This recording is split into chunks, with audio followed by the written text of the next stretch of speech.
佫甲镜头回到花莲，为着要来帮助到光复乡的灾民渡过难关，中央甲地方政府拢公布着捐款寄付的专户，希望大家把爱传到花莲，帮助灾民。讲这个演艺界甲体育界都有济人来寄付，像这个天团五月天，就甲相信音乐唱片公司做伙来寄付着500万，歌手王心凌嘛捐100万。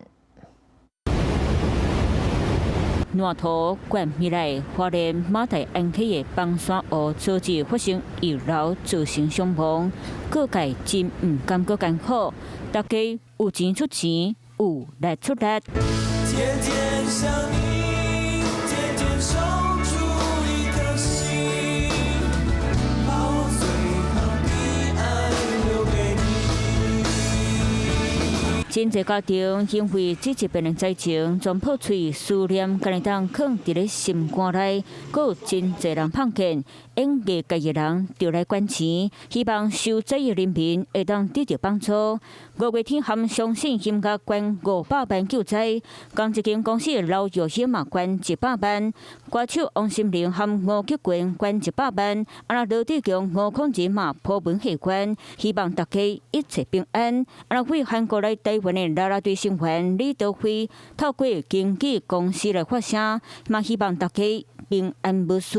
打击率高达了5.56%。体育界嘛来做善事，中职6个球团嘛含中华职棒会长蔡其昌同齐捐50万。政治人物总统赖清德含副总统萧美琴，阁有真侪县市首长拢来捐1个月薪水。灾情惨重，真侪民众嘛是要尽一份心力。卫福部的赈灾基金会启动募款专案，1个月内预计会募到新台币5亿。中央政府嘛公布捐钱专户，会当透过银行 ATM 或者是线顶捐款，就含海外人士嘛当透过汇钱方式来寄付。另外，地方政府嘛来小队公布民间赈灾捐款专户，含前进指挥所物资联络的通仔口。希望当帮助受灾乡亲。另外，政府嘛提供多元捐钱选项，包括 Line Pay， 或者是到4大超商操作的机台，都会当甲家己爱传到花莲。嘛希望会当赶紧帮助受灾民众恢复家园和生活。